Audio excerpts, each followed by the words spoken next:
Good evening and welcome to the operating room. We haven't been on Win FM for a few weeks, as you know. We've been doing it from Facebook. I'm back in the studio tonight with my guest Sam Condor. And earlier than usual, because we are in an unusual time. We have then other things are happening in the country. And the theme is just as relevant today as it was 5, 6, 7, 8, 9 years ago. The war will go on. The war, and not a war to kill each other or to hurt each other in any way, but a war of ideas. And war may not be the right word, but it's a struggle for ideas to contend rather than egos, and for the general good to be achieved rather than the good of the few at the expense of the general good. So it all seems very appropriate. Now, greetings to you, wherever you may be listening, watching, because WinFM is bringing it on Facebook, their Facebook and their YouTube. We are told that the Labour Party is bringing it on their Facebook and YouTube. And I think it is on my Dwyer Astaphan's Facebook and YouTube as well as Operation Rescue's Facebook. Well, not my YouTube, my Facebook and Operation Rescue's Facebook. Just two things by way of starters. Very quickly, Sam. Some weeks ago, the nurses, they've been agitating without disruption, agitating and calling for an increase in pay and risk pay and other things like that. Well, an agreement was made a few weeks ago for them to get an increase in pay. And the increase was to be retroactive to January of this year. Well, a nurse contacted me today and told me that the retroactive pay has not been received yet.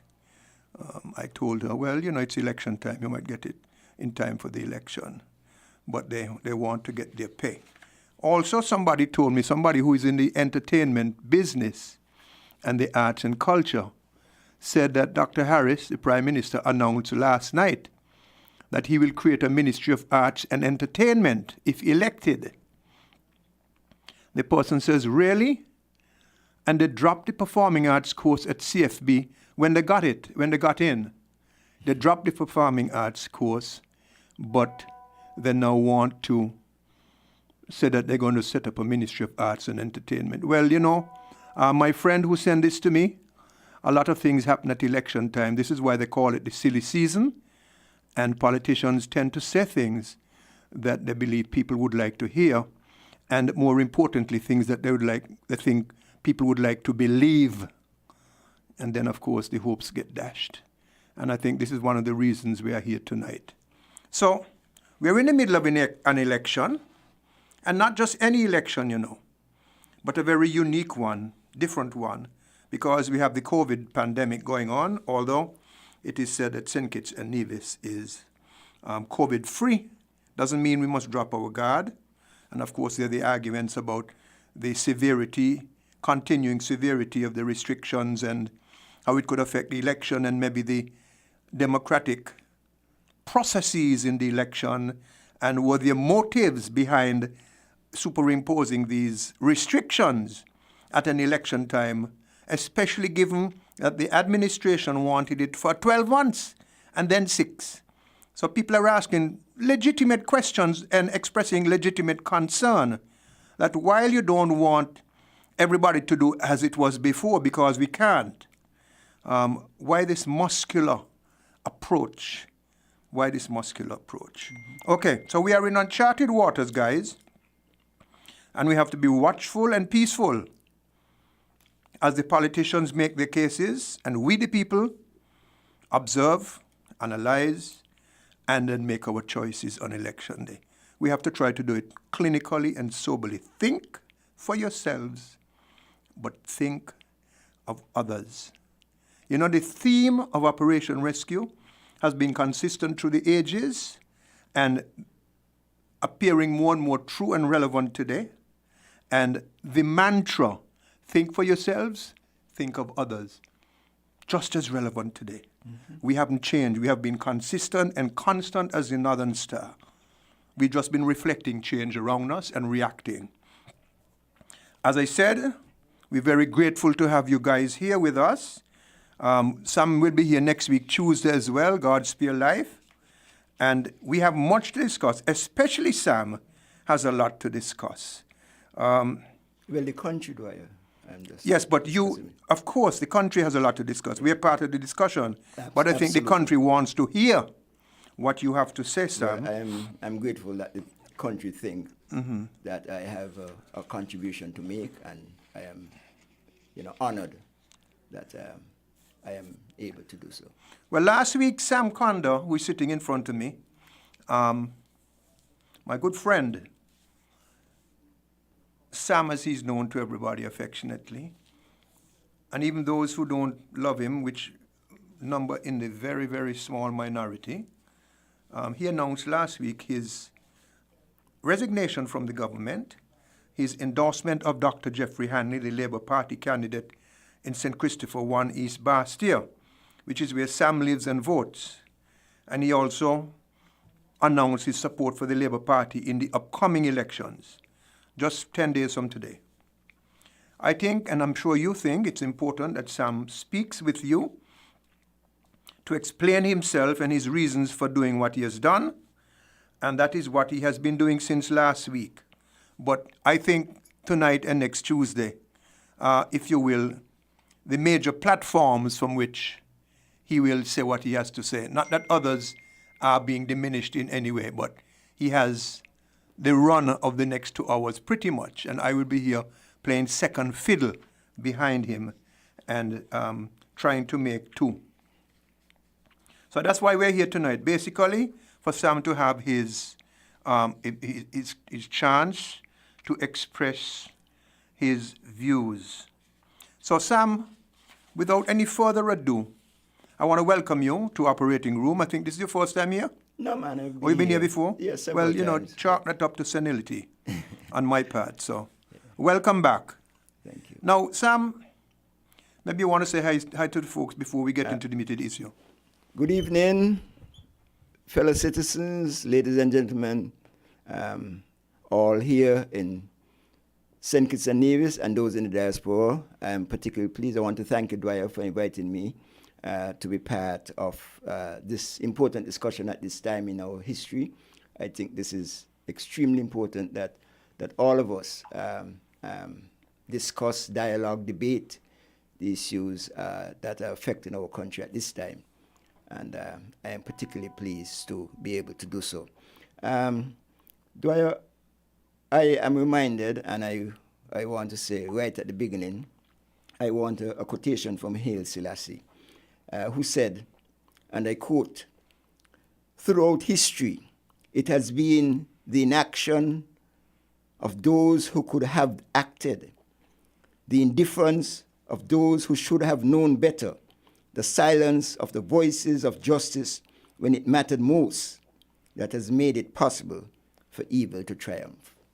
And so it is important, Dwyer, if we are to get the best for our country, to advance our country, not only for this generation, but for generation yet unborn, all people of goodwill must get involved in debate and to contribute to us moving forward as a people.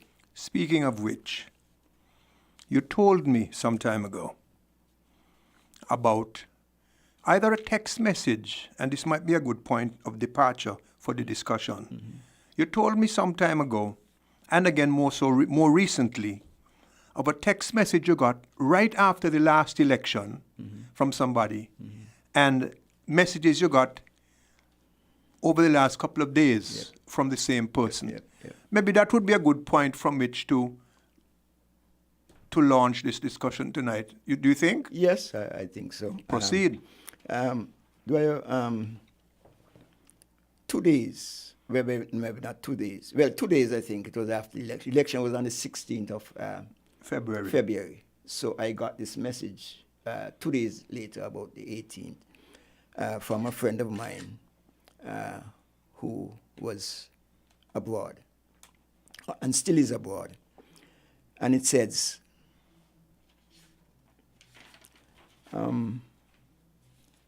"Good morning, Sam. This is a prophecy from an acquaintance of mine on the 17th of February, 2015. I am forwarded it to you now.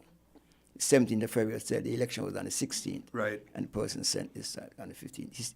And the quotation is, I quote, "Mark my words.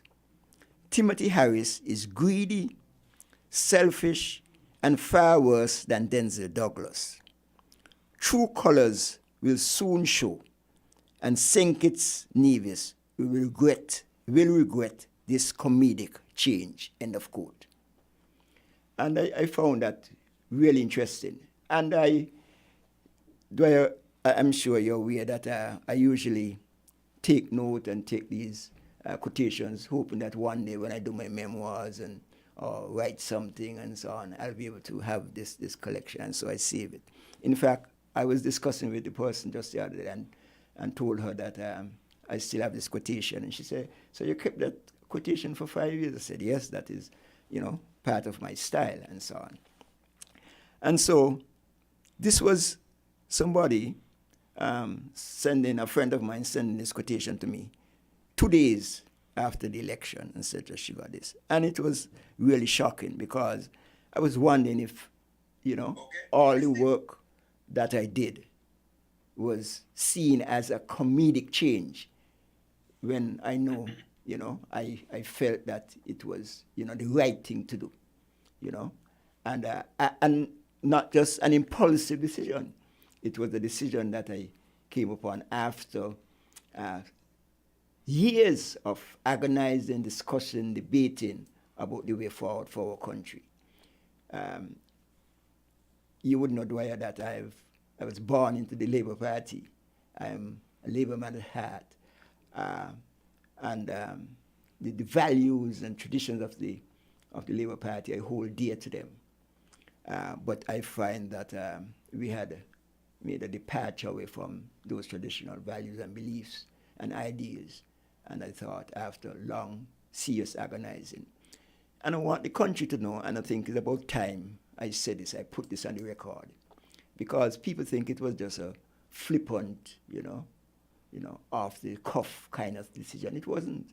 Dwyer, over years, not weeks, not days, not weeks, not months, over years, I engaged the Labour Party at the highest level and spoke to them about my fears, my concerns, about the way the Labour Party would operate and the way it should go in. And I want to call some names tonight, because I want to put it on the record. I had at least 2 meetings with a number of Labour Party officials, senior Labour Party officials. And one was at my office in Church Street, the education building where I was during 2004, 2010, when I served as Minister of Education, and one at the Ministry of National Security at Port Zante when I served. That was after 2010 election, when I became the Minister of National Security. So on both occasions. The persons involved in those 2 meetings were Sir Edmund Lawrence, former Governor General, Dr. Osbert Liebert, who was at one time the chairman of the Labour Party and the ambassador to the United States, Contender Maynard, who was, and maybe still is, the chairman of the party organizer. Mm-hmm. And I think I had as well Alfonso Gao, who was at one time my campaign manager and a senior member of my constituency branch from the time I went up to West Bastia in 1989. 4 those. I also had another meeting with a single individual, and I'm going to name that individual because it is time for full disclosure. Mm-hmm. The other individual that I had, and I expressed this concern with, was Peter Jenkins, mm-hmm. who who has always been a senior member of the St. Steve's Labour Party, and so on. So I had meetings with those persons expressing my concerns about what was happening in the Labour Party and my discomfort about what was happening. So, you know, when I made the decision, it was a decision based on, you know, information, discussion, my own belief that we have departed from the values and traditions of the Labour Party, and we needed to address those issues. And so the listeners are saying you must speak closer to the microphone. Yeah. You're talking too softly. Okay. I want to hear your every word. I'm sorry. So that is the basis on which, like I say. And Dwyer, in addition to that, my constituents, because this was a matter that was discussed at length for an extended period of time at my constituency. In fact, some of my constituents were ready to leave, to depart, even before I was ready. In fact, people were saying up there, my constituents, people on my executive, on my constituent executive who came to our meetings regularly, they were saying to me that had I not make a decision like that, had I not decided to leave, they would not have voted for me. If I'd remained a member of the Labour Party, they would have left me. And so this was not a decision that was taken lightly. It was after discussion and so. So I want people to understand that. And so this is where I am. I mention all that because you mentioned the letter that I got from the other correspondence that I had from the lady recently. I got one 5 years ago and I just got one. Right. And she's concerned that... No, presently. Presently. Yes. Yeah. She is concerned that having made that decision 5 years ago and left the Labour Party and, you know, formed the People's Labour Party and went into team unity to form a government, which didn't work out. She has admitted. In fact, I haven't met anybody, Dwyer, up to this moment who has said that team unity has fulfilled the mandate and done what it was expected of them, you know. The argument is... Not if you look at the manifesto. Well, exactly. Everybody is in agreement with that yes, some people even agree that Timothy Harris has performed far worse, has behaved far worse than Donald Douglas ever behaved. But Sam, you know, leave that. You don't make a decision, you can't be what they call flip-flopping. You can't move away from Douglas because he was doing bad, and Timothy, going with Timothy, and Timothy doing bad. So you move back. They think that, and that brings me to the letter that this lady wrote me this time. She said, Sam, I'm suggesting that, quoting her, you should remain independent. If you wish to run as an independent candidate, no affiliation to any party. It does not look good for you to leave a blatantly corrupt leader with dictatorial tendencies and then support him 5 years later when you find fault with another leader or party. That does not go down well with most people who regard you highly. I personally think you are being used to fulfill other people's agenda. Well, nothing could be further from the truth. And to tell you the truth, Dwyer, I am not in any popularity contest. It is not what people think. For me, it is what is right before God and man. But didn't she think you were being used 5 years ago? No. Or only now you're being used? Only now. I see. And you must be go independent. Go independent. Withdraw. Take the all the goodwill you have in the community, the respect and so forth that you have earned. Yeah, walk the high road. You know, I don't think the person wants you to walk the high road. I think the person to want you off the road. So, but like I say, I'm in no popularity contest. I'm not taking no polls about what people think. You know, in fact, I like a quotation I read some time ago. I quote, I wonder how far Moses would have gone. I wonder how far Moses would have gone if he had taken a poll in Egypt. You know? So this is not poll. I want to do what is right. You told me, though, of another message, a note you got today or yesterday. Yesterday. Today. Yeah. Oh, it's a card. It's that. A card. Yeah. Mm-hmm. And you care to read that to your listeners? Yeah. I think this will give context really to it. And as Zeke would say, context matters. You know. Context does matter. Yeah. I mean, it's everything in context. Mm-hmm. And I found this card was not even delivered to me personally. I came out this morning to begin my daily rounds, and I met it stuck on my windscreen between my wipers. And it says, Sam, I always admired you for your quiet, unassuming ways. Now, I even admire you more for the guts you have in showing the world your deep convictions and principles. You are truly a man of character and honesty. God bless you and your family. I love you, Sam. You see, that's the East and the West. Exactly. One wants you to shut up Yeah. and pack up yourself. Yep. And all of the experience and all of the goodwill and so forth, and the knowledge you have, put it aside because it doesn't suit her. Yeah. The other one, probably both quite genuine. Yep. Because different people have different perspectives. Absolutely. So it's great, express yourself and so.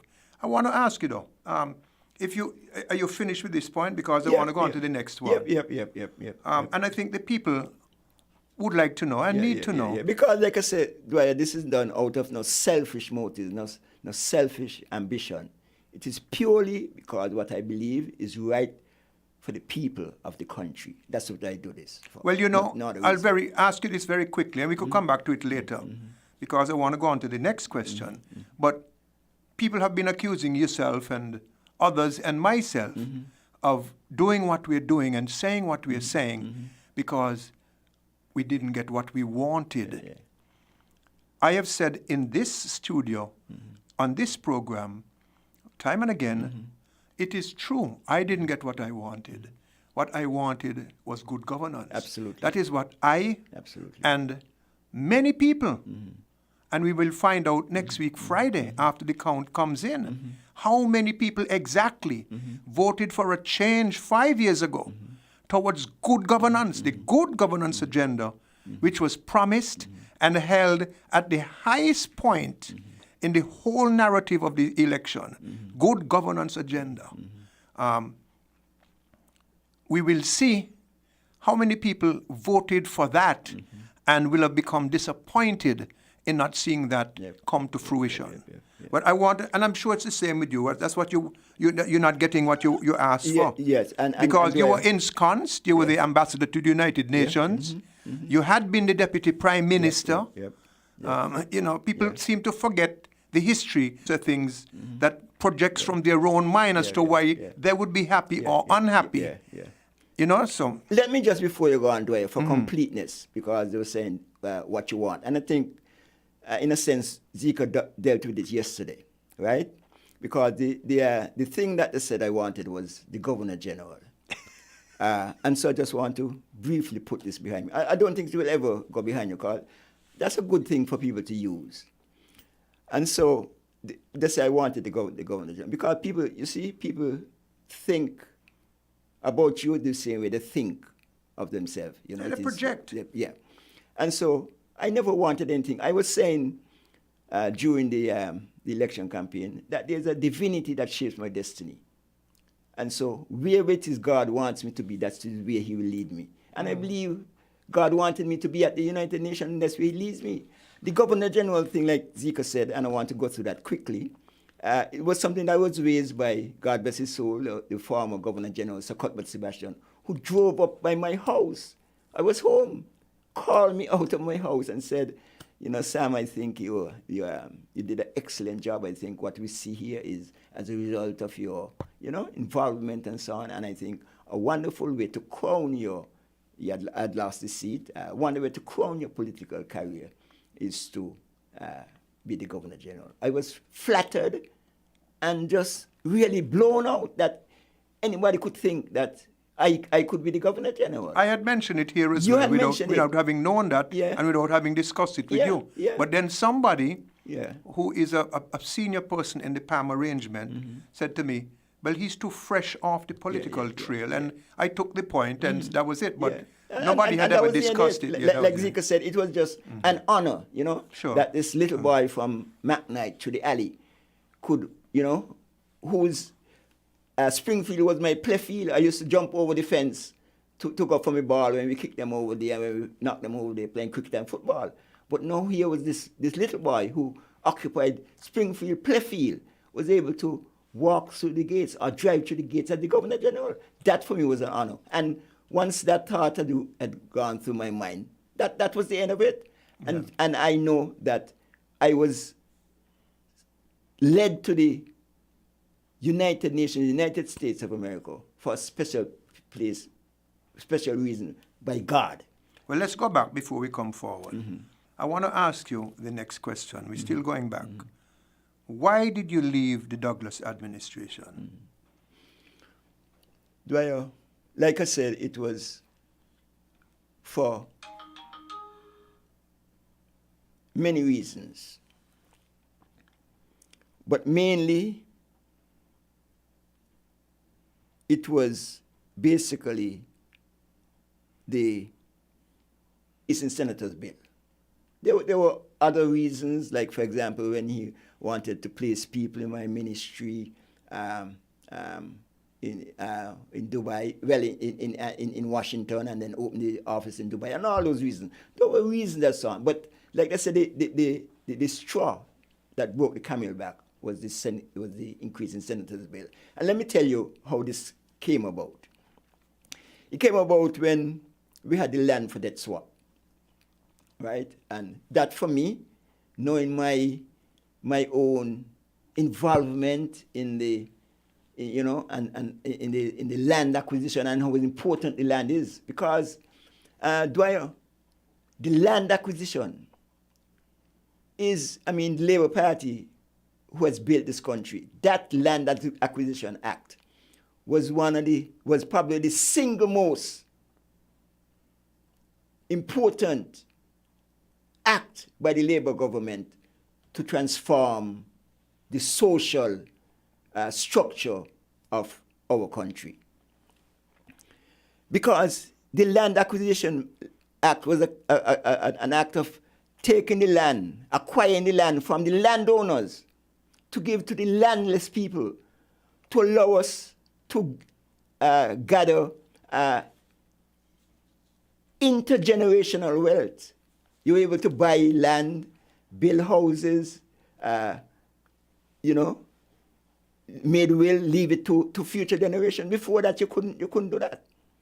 So that act of the land acquisition was, for me, the single most important act of reordering our society, the social structure of a society. And so when Dr. Douglas, the Prime Minister and Minister of Finance and so on, decided that he wanted to have this land for debt swap and so on, and I believe it was kind of, in my view, alienating the land from the people, I took objections to that and I had a serious objection.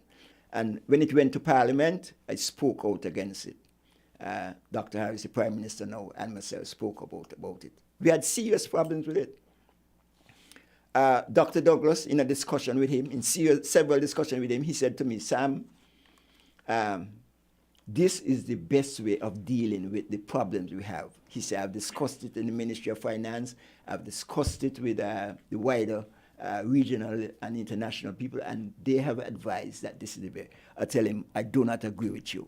And so I really would not support this. I had a view. You know how I love the Social Security, how much I believe in that. Again, we're talking about important social, decisions. The social, again, close to my heart. All these things, the Labour government did to transform and to address the social inequities in our countries, and they mean a lot to me. So I was saying to him, why not put the land in Social Security, get the money from Social Security and so on. The land will still belong to the people and so on. He said, no, Sam, that is not the best. We had a big discussion on that. In the end, he said, look, Sam, I know what's happening, but I want to tell you, this is a matter that we're going to have a difference of opinion on. We have a difference of opinion on, I believe it could be resolved. He said, do not bother with Timothy Harris. Timothy has a different agenda, and we're not going to be able to resolve this matter. I said, well, I'm not following anybody, I'm not bothering anybody. I'm saying, I myself. He said, Sam, I'm telling you, let us discuss. So we had a debate in Parliament. I spoke against it. The opposition spoke against it.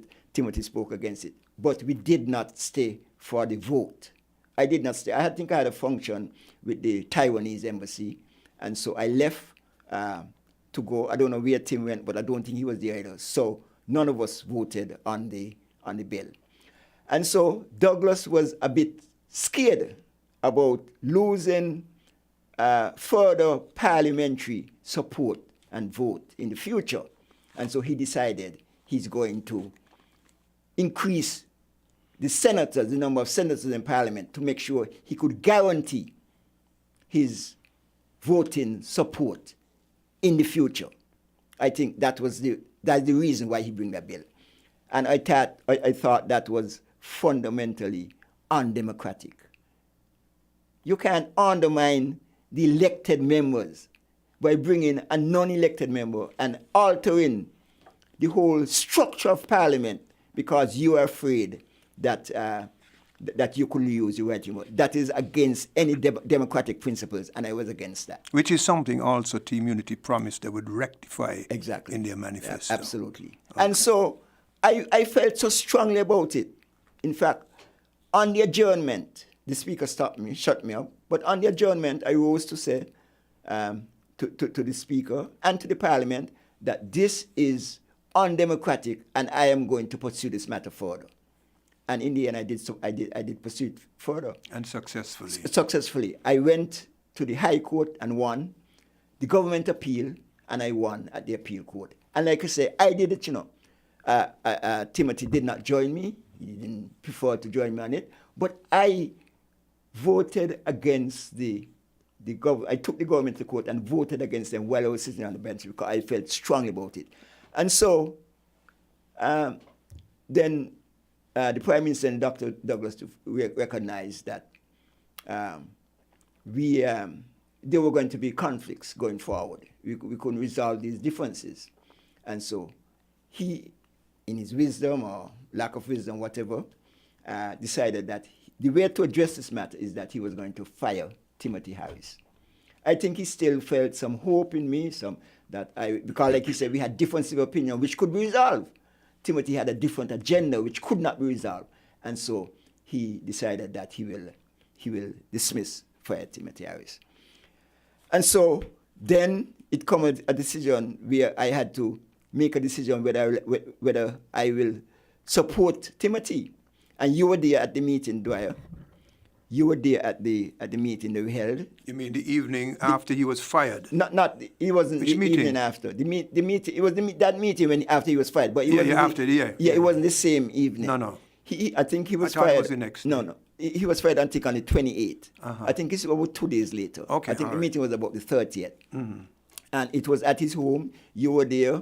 Dr. Thelma Philip Brown. Somebody just tells me here, it's a good thing Sam Condor wasn't named Governor General, because so far in this administration, 2 governors general have died and a deputy governor.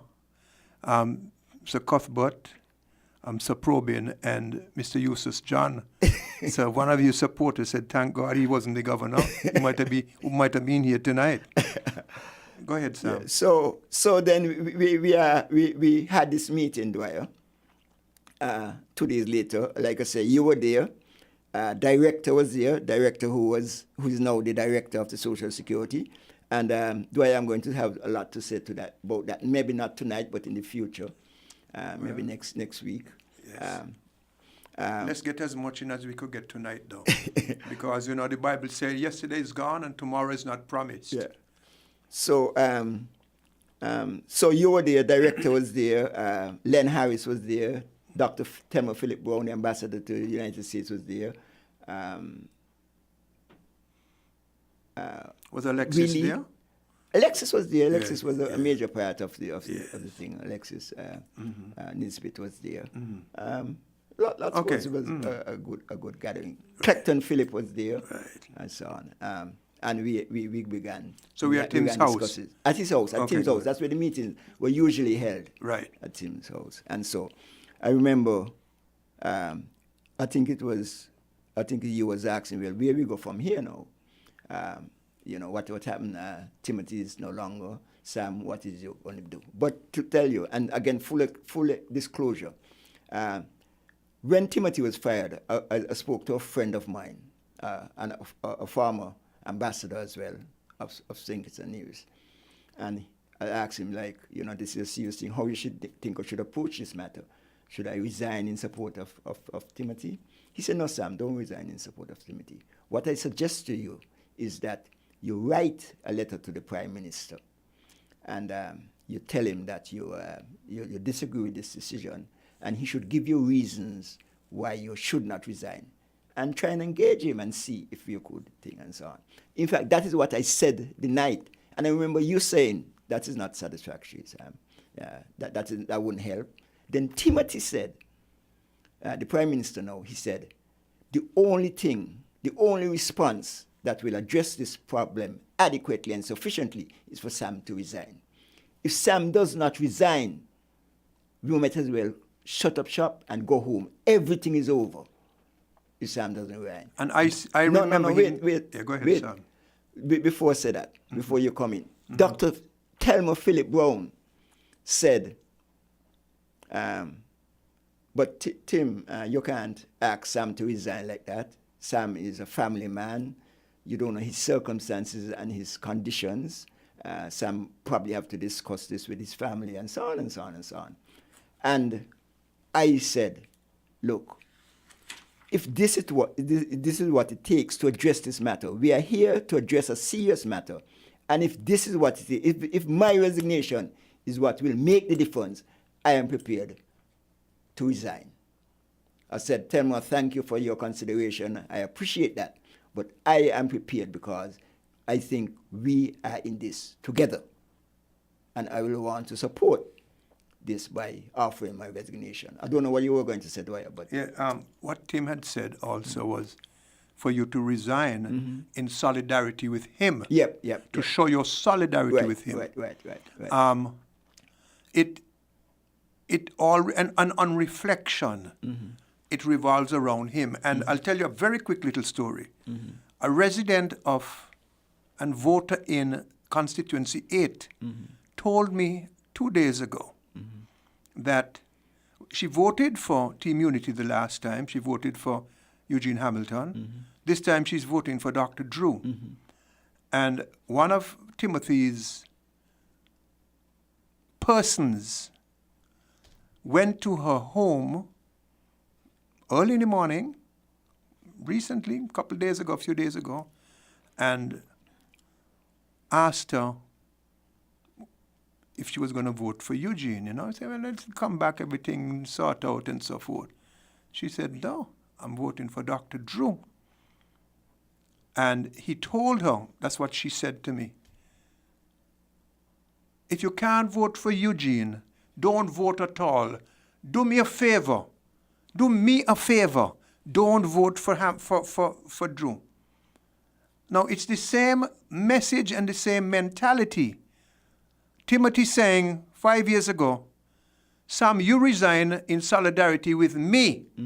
To his person telling that voter in a village, Keith's village, don't vote for Drew as a favor to me.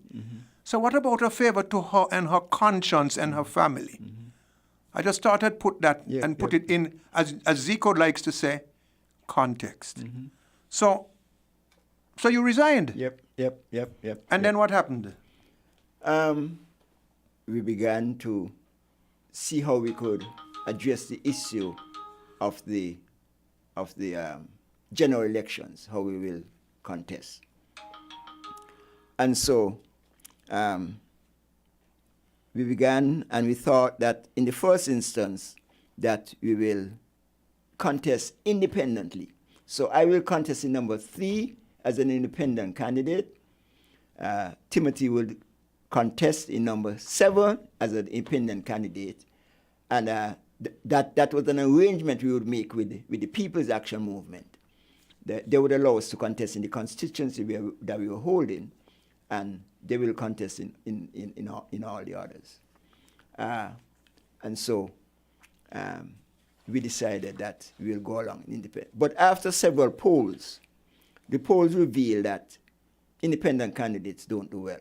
We won't be able to do as well as we could do if we form a party and combine with the other opposition parties, the People's Action Movement and the Concerned Citizen Movement, and go into the election as team unity.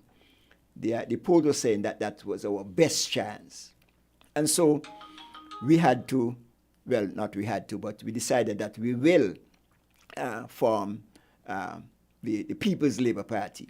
And you would know about that, Dwyer. You wrote our constitution and you registered us and so on. So, and I don't know if it's the correct term, but Dr. Harris and myself were the 2 subscribers, is that what you call it? The 2 subscribers to the registration. Yes. Yeah, and so on. So that's the form Labour Party. And that was after serious discussions and analysis and how we want to go forward. The People's Labour Party was not by accident, you know. It was to accommodate our own beliefs and values of the workers and the working class and the Labour Party. We wanted to continue that because that is who I am. And I'm speaking for myself now because Dr. Harris, the Prime Minister now, is disassociating himself from everything that he was part of over the 18 years that he was in the government. So I don't know if I can't speak for him, but I know the ideology and philosophy, the values, the beliefs, the ideas of the Labour Party. That is what I believe in. That is part of my DNA.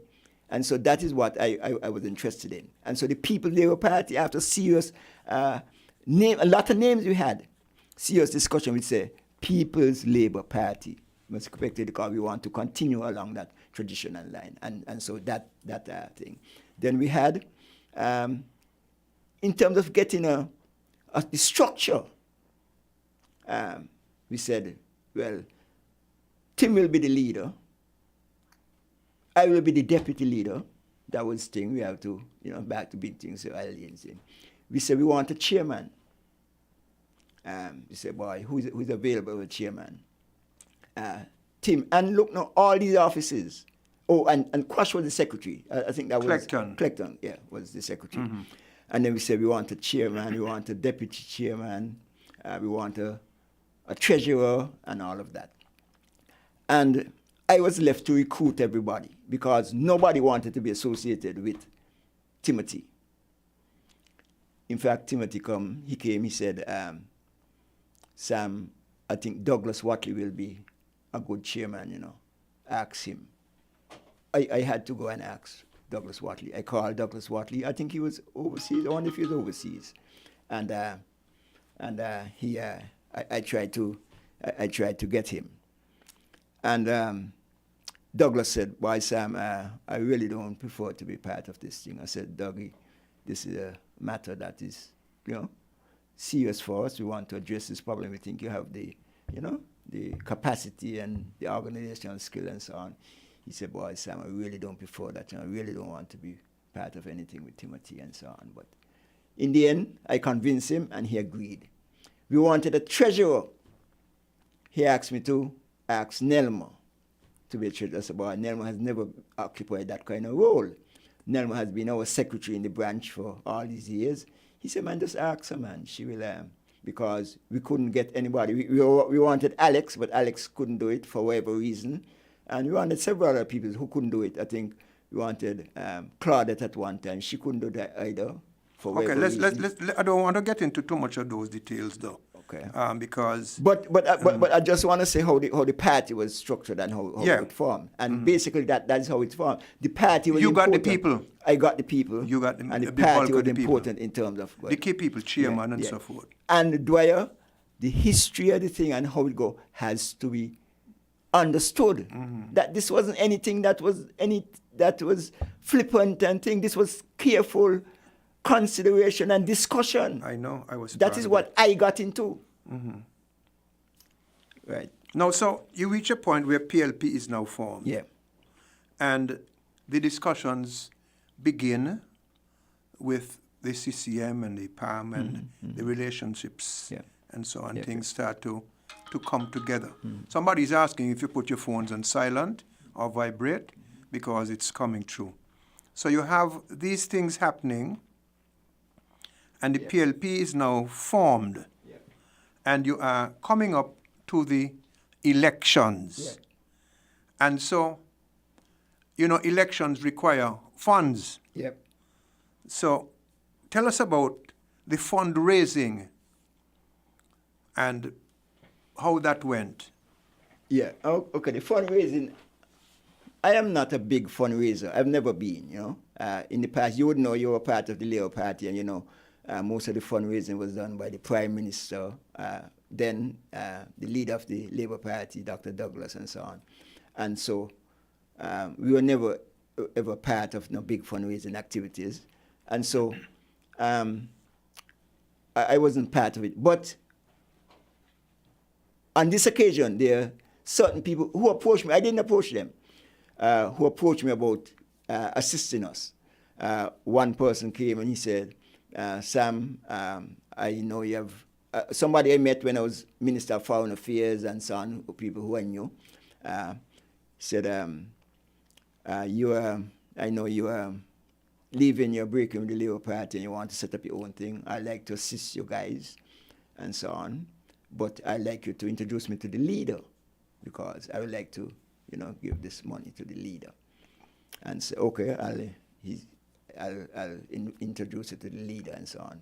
He came, took him to the leader, organized the meeting, and he said, Sam, I told Sam I want to assist.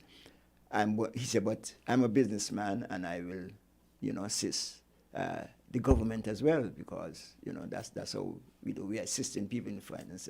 I'll give you $150,000 and I'll give the Labour Party as well the same amount. Full disclosure. And Tim said to him, no, you can't give us the same amount. We are going to win the election.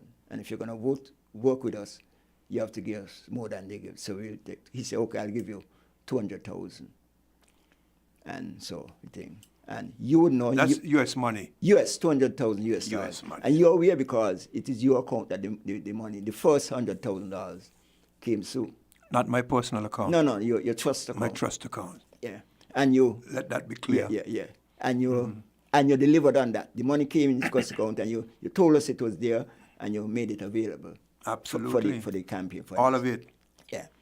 And there was a discussion about how it should be disbursed.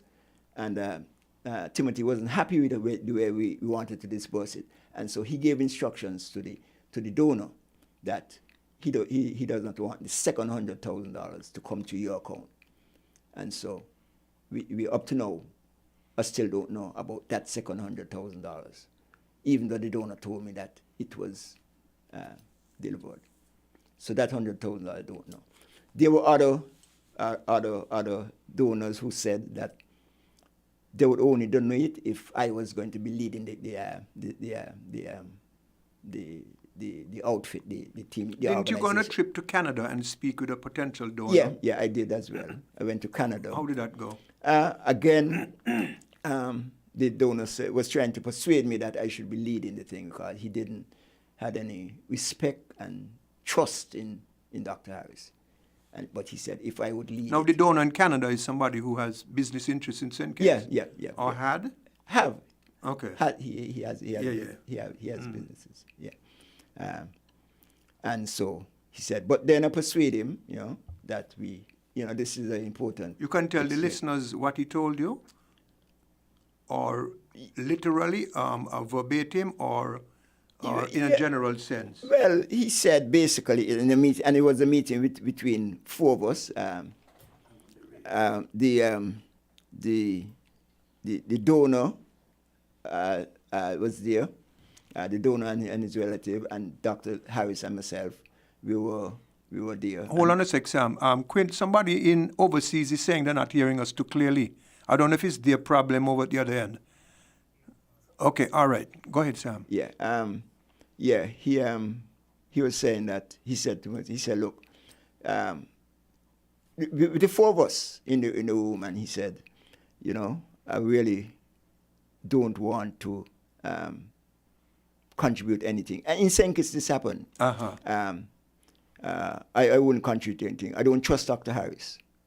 And so I won't be part of this. Where was Dr. Harris when the man said so? There, I tell you, four of us right was there in the meeting. Myself, Dr. Harris, and the two other persons, the two other donors were there. And he said, I don't trust Dr. Harris, so I won't be thing. And so the meeting ended. After the meeting, Dr. Harris told me, he said, Sam, it's obvious that they have some confidence. What I would like you to do is to ask them if they could support a poll. We were looking for about $20,000 to support a poll. I went, made the request, and they granted the request. Gave Dr. Harris not gave the Harris, they told me they will consider it and so on. When I went back to them, they told me that Dr. Harris came and collected the money. I don't know what happened to that money. Was the poll done? No, well, not to my knowledge. In fact, when I asked him about the poll, he said he had used the money for something else. And so that. But did he account to the party? I was in the party at the time? No, not. I had left already. No, I was there. You were there till after the election. I didn't know anything about that until after. No. And that is what made me go up to Canada to discuss, because we wanted funds. And so they agreed that they will sponsor a trip for me to go up to Canada. Went up to Canada to be a guest of Dr. Tony Sebastian, and he took me to the folks to discuss, because we needed funds. In the end, they decided that they will give us some funds, and so I was able to raise some funds in that way, to raise some funds from, again, people in Canada who assisted. So that was the extent of my fundraising activity. Well, I could tell you that with regarding polls, at the time, Operation Rescue was in existence, and we had done one poll, and we were looking to do another poll. And I went to a particular the same group, to ask if they could help with the poll. And I was told that they had given money for a poll, but no poll had materialized. Yeah. And I told the guy, look, okay, that's not how I do things. So I called the pollster myself and put the pollster to speak to him. And I said, look, if you are interested in funding the poll, you deal with the pollster and you pay the pollster directly. I don't want any money to pass through my hands. But he did tell me that he had funded a poll, I think to the tune of about the same $20,000, and no such poll had materialized. Absolutely. Yeah. Go ahead, Sam. So that was the extent of my my involvement in the fundraising and so on. But I don't know where you would like us to go, but part of the challenge very, very early in the campaign. So the campaign finance. Yeah. The campaign finance. Yeah, campaign finance. I have said here, and elsewhere. Recently I spoke about Alex Nisbet coming to see me. Okay, good. And maybe that could be the next step. You could well, explain what you know. Well, okay. Because once the problem of campaign finance started, I think we were around looking to see all the assistance we could get. And I remember Alex. In fact, you approached me first. I mean, I didn't know what you was talking about. But you approached me, I don't know if you remember that, Dwyer, a meeting. You invited Tim and myself to a meeting at your house. In fact, Tim and myself drove to the meeting at your house in my car. Mm-hmm. He came up by me, parked his car at my house, and we drove over together. I didn't know none of us knew what you were calling us about. Mm-hmm. But we came over to see you, and you said to us then, I was taken by surprise. I understand that you guys are collecting fine monies and not accounting for it. And I said, that's the strangest thing I've heard for the day or in my life. Mm-hmm. I knew nothing about, I don't collect funds, and I discussed what I did in terms of the funding up to that point. And you said, and you begin to talk to, you say, well, look, this is a matter that we need to discuss further. And you guys, Tim spoke, he said, no, he's not collecting any funds, I don't know anything, and so on. And then later I learned from Alex, Alex Nisbet. Mm-hmm. Later I learned from him that, he had some concerns. In fact, one of the things I remember Alex telling me very early, he said, Sam, suppose I tell you that the man we're trying to replace Denzel Douglas, the man who we're trying to replace Denzel Douglas with, is 10 times worse than him. But I've said this publicly because he told me the same thing. Yeah. And not only did he tell me the same thing, he came to me first. Mm-hmm. He came to me, mm-hmm. and that is how I came to invite you and Tim to speak at my house, to come over. Mm-hmm. He came to me, he called me one and said, I need to see you urgently. And so I said, I'm at home, you can drop by. He came. And his eyes were like, he had just seen a zombie. He was very, mm-hmm. very troubled. Mm-hmm. Mm-hmm. And he said, look, the same thing, suppose I tell you that the man who we're trying to elect as to lead the country is 10 times worse. The first thought that came to me was, Douglas used to be described as 10 man in one. Mm-hmm. So if this time is 10 times worse, and he's 100 man in one, mm-hmm. and if people are afraid of 10 man in one, God knows. But I just dismissed the idea because I didn't know what was coming. Mm-hmm. And he started to tell me about campaign funds, mm-hmm. and how funds were being distributed and mm-hmm. so forth, mm-hmm. and the difficulty it would take mm-hmm. to flesh out. Yeah, he said you would need a forensic expert in order to. But he told me that. Mm-hmm. I said, have you discussed it with Sam? And he mm-hmm. said, I don't know if Sam is involved. Mm-hmm. And I told him, Sam would never be involved in something like that. I know Sam. Mm-hmm. Sam is like my brother. Mm-hmm. We live neighborly. We know each other from small. I know him, I know Jean, I know the families, everything like that. And then he came and saw you, mm-hmm. spoke to you and Jean, mm-hmm. and then he almost lived in your house, mm-hmm. because remember his wife is Jean's niece, mm-hmm. Mm-hmm. nice young lady. Mm-hmm. And then he met with us at your home several times because mm-hmm. he was distraught. And he was distraught. In fact, he told me he was going to withdraw because he wanted to build his house, and he's a young family man. At the time, he had withdrawn, Yes. He had withdrawn. Mm-hmm. In fact, we used to go for long drives mm-hmm. on the bypass road over Frigate Bay and so on, discussing this matter. He was troubled. Yes. He was concerned. And he said he was going to withdraw. Now, Sam, then we had a meeting at your house mm-hmm. with yourself mm-hmm. and Timothy mm-hmm. and myself. Mm-hmm. I think Jean was there too. Jean was part of the time, yeah. Jean. And we discussed the matter. Mm-hmm. And what happened? Timothy again denied all of it. Mm-hmm. But you were saying then, right at that time, that we are going to hold your feet to the fire. Tim is obviously that there's some problems going on with financing, and we want you to be. We want you to know that this is not satisfactory, and we are going to hold you accountable for any money that you. And it's not that there was any accusation, no, or even thought of dishonesty mm-hmm. or misappropriation or anything. There's no thought of that. No, it's just a matter of now. This is the leader of not only the PLP, but the person who would be leading the PLP-PAM-CCM effort. And you would expect people normally would gravitate to the leader, to benefactors and that sort of thing. And because, there used to be all of these complaints and comments about Lex Consulting. Now, you had the problem with Mr. Grant at the Marriott. The fact of the matter is, we don't have campaign finance laws in the country. And Dwyer, that was supposed to be part of the good governance agenda, It was high on the list. High on the list. And so there's a fear among political leaders, and maybe a genuine fear, a justifiable fear, that if you open an account for the XY Labour Party or the XY PAM Party or whatever, and you're going to put $400,000 in an account, then the opposition, the other side, will know in a minute, which I hope is not justifiable, but you can understand people's apprehension about that.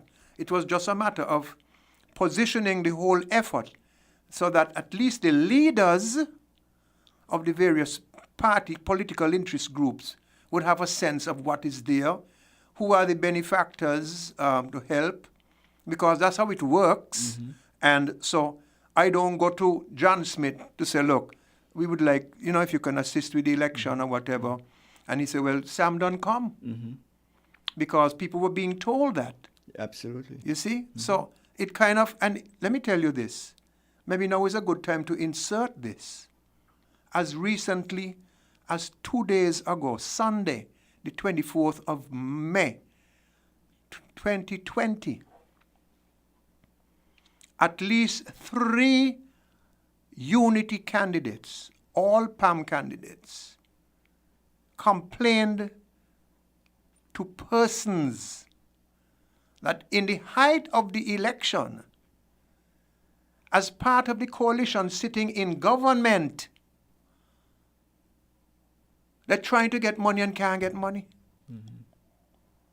to help with their campaigns. 10, 12 days away from an election.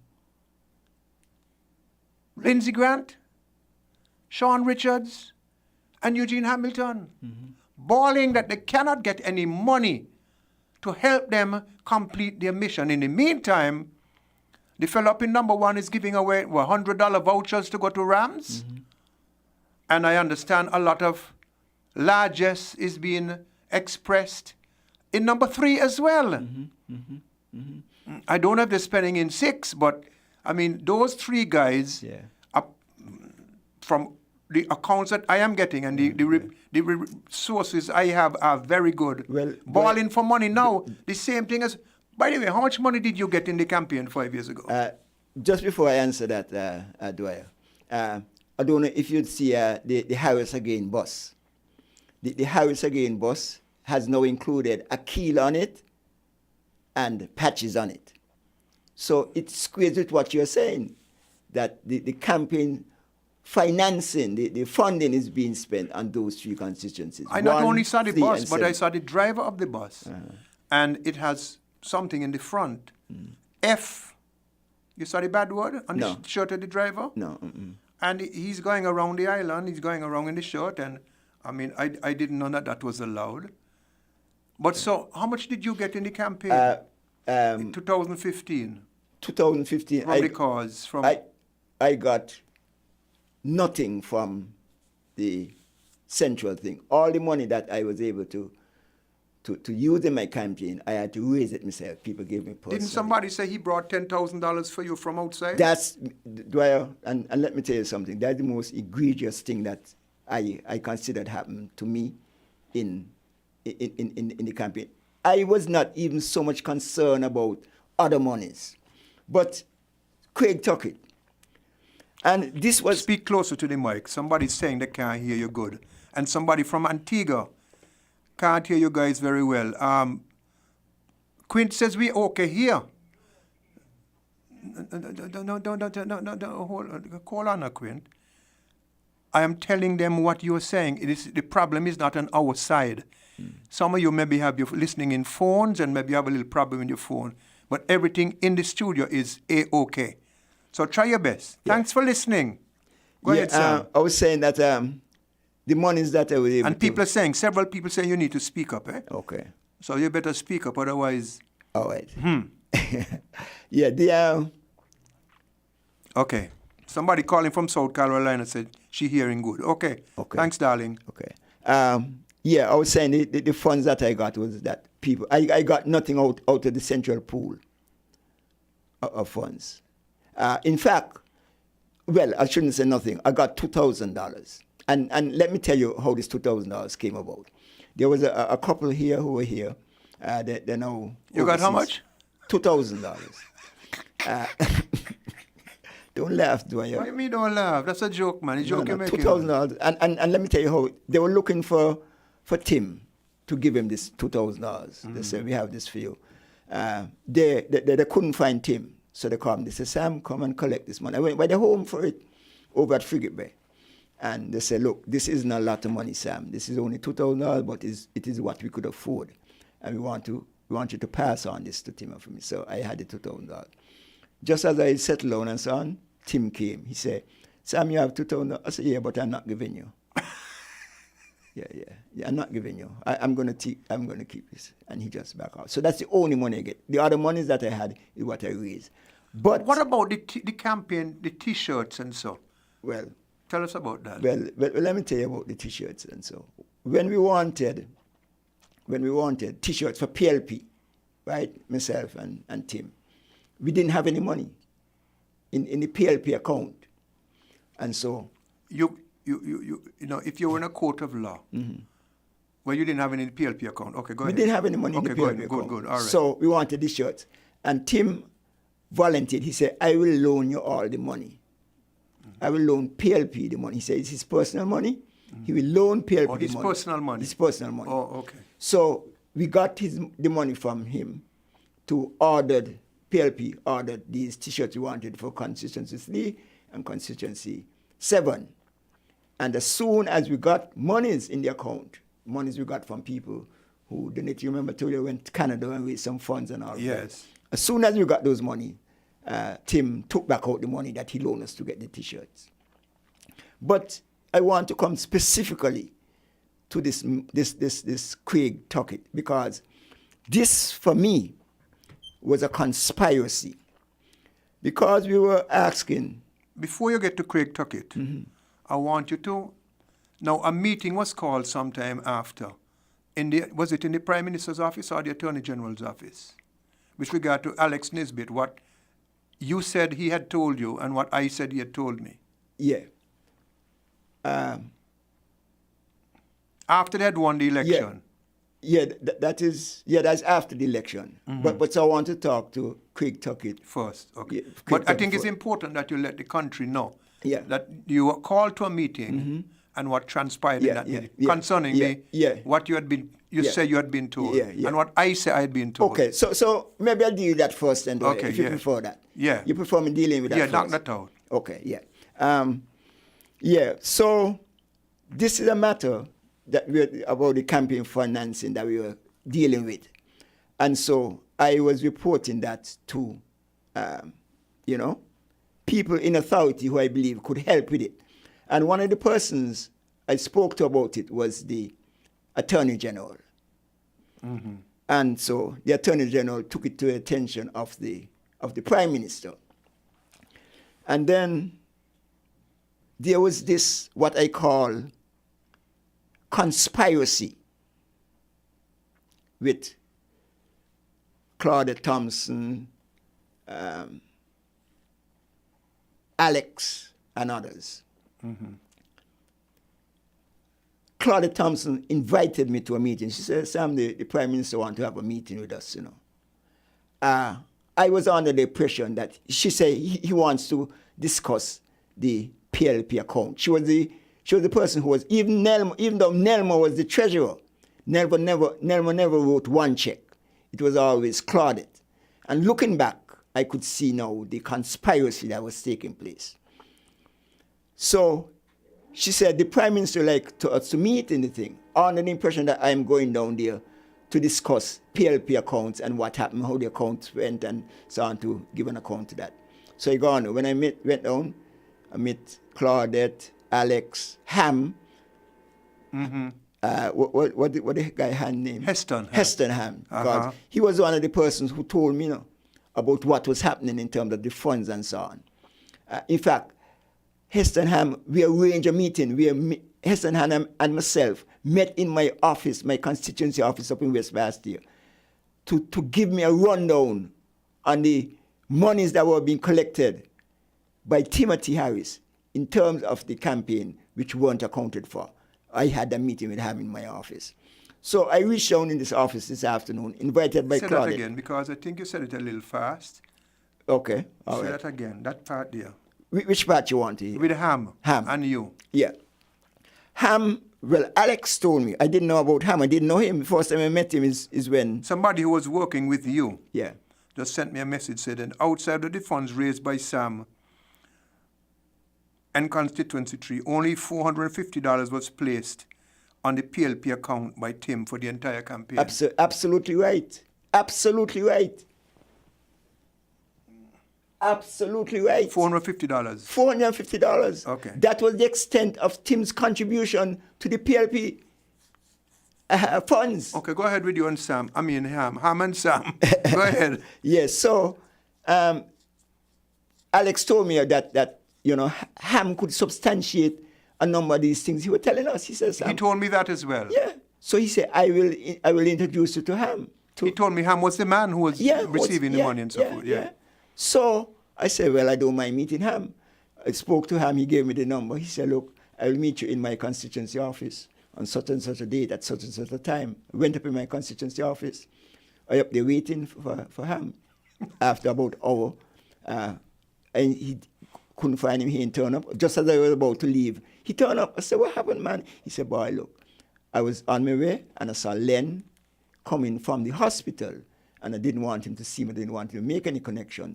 So I had to disappear, make a round, and come back. So I'm here. And Ham told me the whole story about how the funds were going and so on. So I had it not only from Alex, but from Ham. They thought it was unjust, it was unfair, and they wanted people to know what was happening. They told me that. Volunteered that information to me. I didn't go looking for them. So when Claudette called me to this meeting, invited me to the meeting, on the pretext, conspiring with Tim, on the pretext that we are going down to discuss the PLP account and so on. I didn't know he going down there to discuss finance. So I went down to meet the Attorney General, Heston Ham, Alex, Claudette, and the Prime Minister. And I gone into this meeting. And they asking me about, the things that, I was complaining about. And I told them exactly. And Ham and Alex stood there. And they told me that they never told me anything like that. They never had any conversation with me. Ham said he never met me in my constituency office. He don't even know where my constituency office is. Did Alex also deny having spoken with me? No. But with you? With me. He said, Alex said, in fact, Alex said that he raised more money for me than he raised for Tim. I couldn't believe what I was hearing. Talking about, okay, let's move on to Craig Tuckett now. Yep, Craig Tuckett. Because some people overseas in Canada and so on said they're looking for some other information to come forward as well. Right. So this monies, again, you could see it was a conspiracy between Claudette and Timothy, and they were trying to make it look like I was part of the... Remember, you had also invited me to your constituency office to explain to your colleagues up there what had happened. What had happened, yeah, and I did. And you did, and did so. Mm-hmm. But they weren't satisfied with that. No, fine. They still wanted to implicate me, and they were trying to find a way to implicate me in the scandal. And so I was abroad, I came back, and Claudette invited me to a meeting down by Victor Earl home. And she said, Sam, how you didn't tell us that you got $10,000 that Craig Tuckett said, Tuckett gave the Prime Minister $10,000 to give you for the campaign. You didn't report it to us. I said, I didn't report it to us because that didn't happen. I said, why you think I would collect $10,000 and not report it to the to the officials? She said, I know you had a lot of debts with TDC and so on, trying to build the office and so on. And I was saying, maybe you take that money and you paid off the debt. I said, no, I don't think so. You know how we were paying TDC by checks. You had the checkbook. And as we got funds, we paid TDC accordingly. So I wouldn't take $10,000 and pay off TDC. She said, well, Craig Tuckett told us that he gave the Prime Minister $10,000 to give you. Boy, Dwyer, I nearly hit the roof. I said, that ain't true. So I said, okay, all right, well, I will clear that up with Craig Tuckett. I went home. Next morning I called Craig. I said, Craig, I understand you told Claudia. Claudia told me you told her that I gave you, you gave the Prime Minister $10,000 to give me. He said, no, I didn't say that, you know. I said, I gave you $10,000. Not that he gave the Prime Minister $10,000. He gave you? He gave me himself, which was even worse. I said, but when did that happen, Craig? He said, man, I was over at the hotel over at Jacktown and you came over there. I couldn't believe that. I went straight the morning to Glenford Hamilton law office. In fact, no, I went to the Attorney General first. I said, AG, and I explained to him what happened. I said, I am going to write to the law faculty at the University of the West Indies, and I'm going to complain Craig Tuckett. He shouldn't be allowed to continue doing his law. That is dangerous. They just said, no, man, I wouldn't suggest that, Sam, don't take that far. So see if you could sort out that. I went by Hamill's office. I said, Hamil's, I want you to write Craig Tuckett for me and to ask him to give me a public apology and thing. I said, write Craig Tuckett, copy it to the Prime Minister and the chairman of PLP, Douglas Watley. And so that was done, and I never heard anything after that. But that was the kind of conspiracy that was taking place. Claudia, the Prime Minister, Craig Tuckett and them, in terms of campaign financing. And that is why we, on this good governance agenda, we were hoping that these matters would be sorted out. So the good governance agenda wasn't being demonstrated in the party. No. That was most vociferous about it. Yeah, absolutely. So you can't really expect, if it doesn't happen there, for it to happen in a government of which this party is a member. Now, let me ask you. So that would have certainly been one of the early signs of the cracks in the party and the cracks in the arrangement. Just like the cracks that have appeared in the new pier down in Bastia here, the new cruise pier.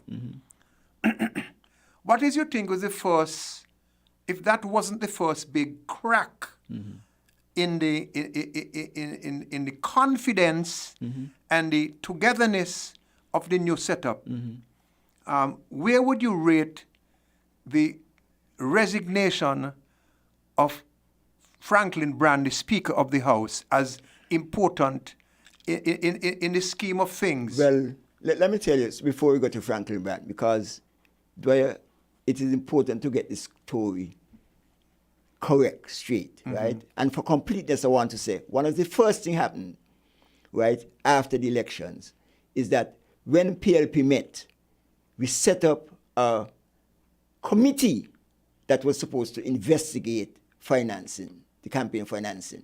I don't know if you remember that. We set up that committee under the chairmanship of the chairman of the party, Douglas Watley. And we had two other members, Victor Earl, who represented constituency number 3, and I don't remember the name of the person who represented constituency 7, but it was a 3-man committee to investigate. We never heard anything about that further. And in fact, PLP as we knew it never met again after that. Until they threw out Until people. so, yeah. But then there was a meeting of the Team Unity leadership group. And I raised the matter. Sidney Osborne was the chair. Subsequently. And people said, let's throw water on that, let's move forward. And the matter was put down the agenda, I think. And then somebody important in the meeting said they had to leave by 9:45.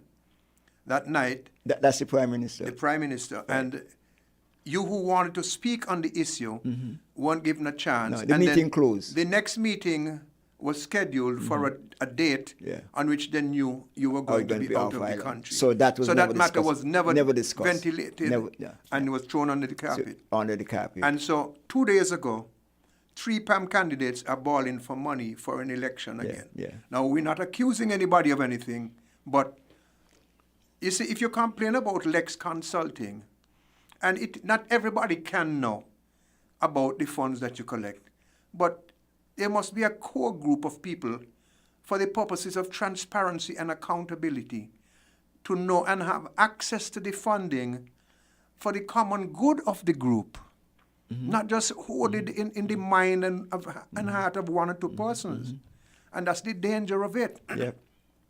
It breeds suspicion, and if anything, God forbid, happens to that person or those 2 persons, then the funding, the benefits of the funding are no longer available to the group, and they shouldn't be available to the group at the whims and fancies of Any those one who person. are the signatories, Right. because it's really trust money. Yep. Yep. So Franklin Brand. Brand new man. Yeah. In fact, Franklin Brand, who had made a significant contribution in terms of team unity.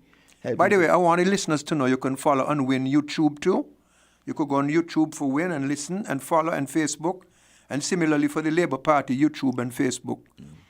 Go right ahead, Yeah, Sam. I was saying that Franklin Brand, who was an important and significant contributor in terms of team unity and the PLP and so on, had become the Speaker of the National Assembly. He was appointed Speaker. And as you're aware, the first sitting of the Parliament was held on the 14th of May 2015. In fact, almost on the last date that it could have been held, because, Parliament must sit 90 days after the general elections. And so it went down to almost, I think that might have been the 89th or the 90th day when it met. So, and Franklin Brand was appointed Speaker. But as you are aware, Franklin Brand did not even last 1 year. Franklin Brand resigned as the Speaker in April, I think it was. Yes. Of 2016. Yeah. And I thought, Dwyer, that is significant. That now, had he stayed on for an extra month, wouldn't he have gotten a pension for life as a Speaker? Yeah. That is the law. So why didn't he stay on for the extra month? He couldn't have been blamed for having done so. No. In fact, he didn't even have to go to Parliament to stay on. He could have just stayed on, just be in the... Because he's the holder of the post. Right, and so on. But Franklin Brand decided that I will not stay on, Sam, not for an extra day. I am going to leave immediately because I'm really not happy with what's happening here. And that is after 11 months. 11 months. 13 months after the election. Yeah. 11 months after the first sitting of the Parliament. 11, yeah.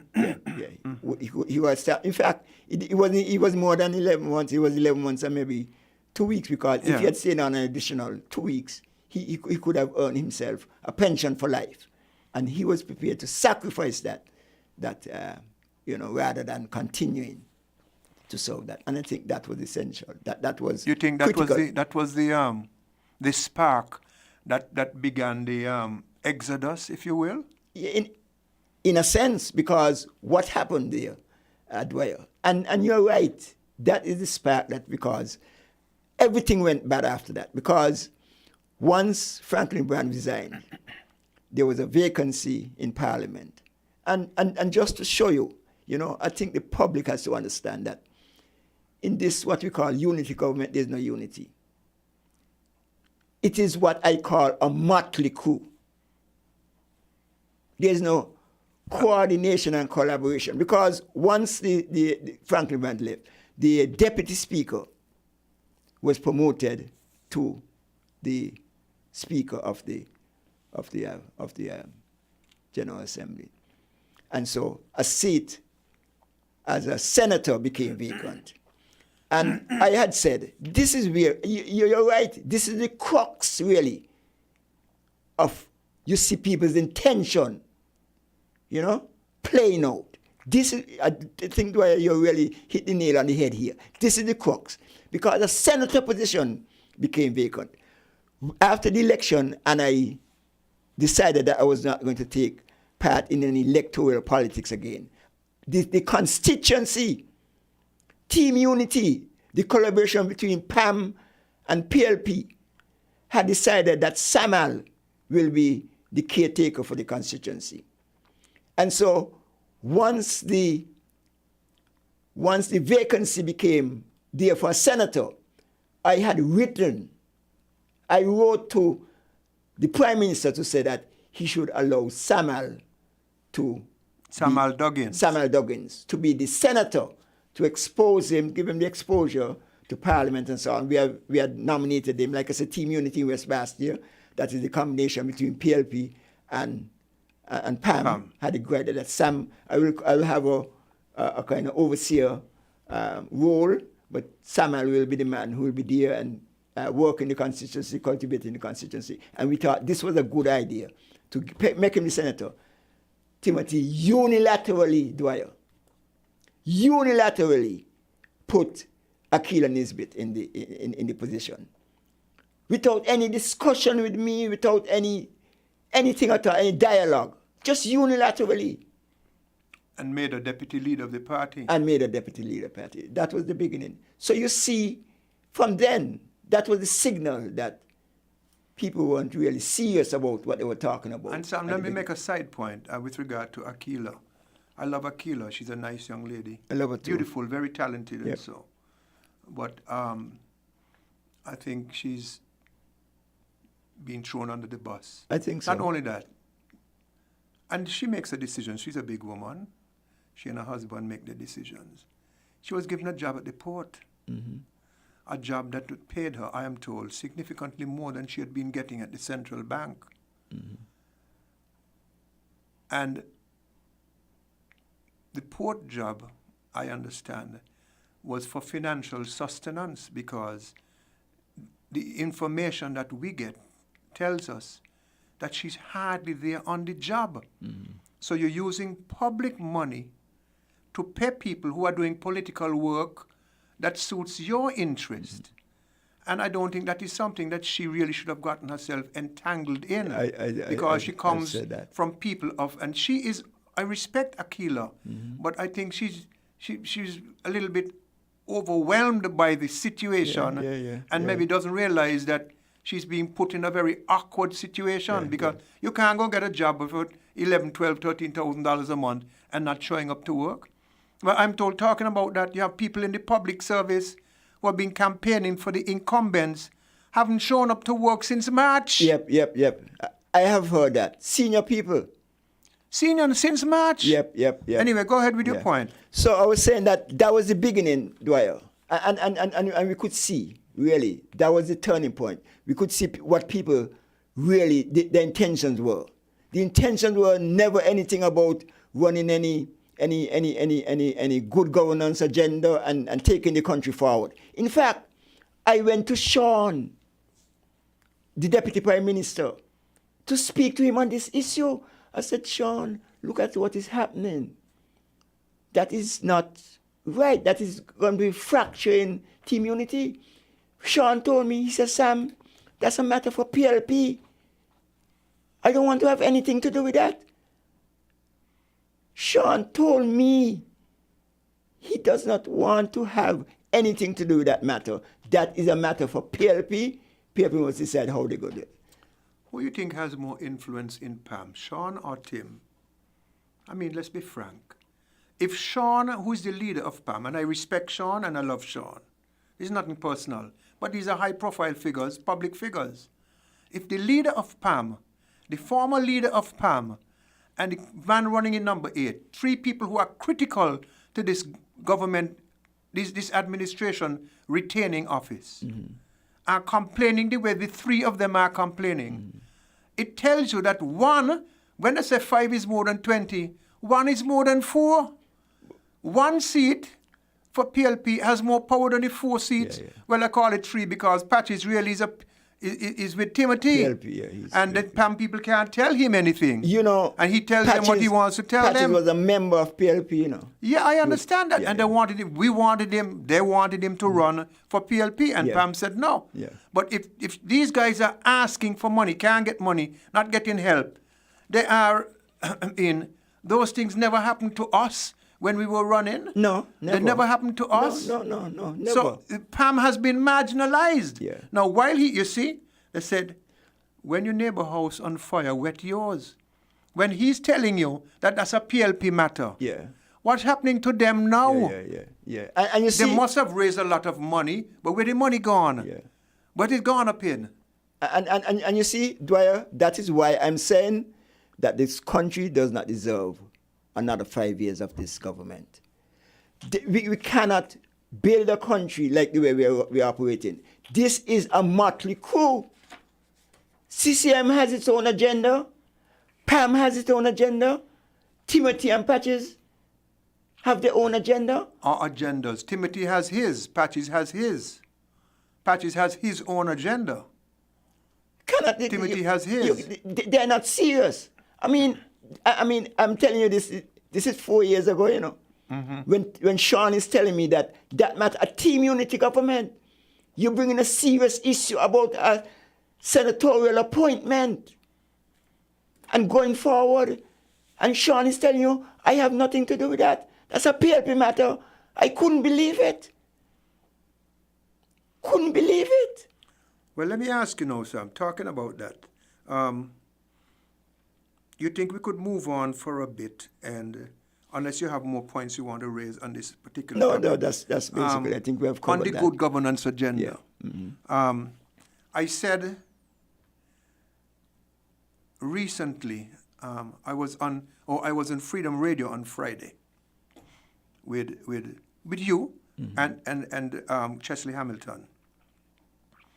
And I'm speaking about the good governance agenda. I said, Douglas held back the country for 766 days with regard to the motion of no confidence. Mm-hmm. These guys were in opposition. These guys got into government. Douglas and them, who were in opposition, brought a motion of no confidence. And whereas the rules of the House say that the motion, the discussion of the motion, the debate of the motion, it must be wound up by a government minister. The Speaker gave permission to a member of the government, Mr. Brantley, the floor, not to wind up the discussion, but to terminate it, to end it, so there's no debate on it. Now, blocking a motion of no confidence for 766 days is bad. But blocking a motion of no confidence as it is about to happen is not different. No different. However, it's not only that. The boundaries case was January 2015. Yeah. And I think the Privy Council met about the 10th of February 2015.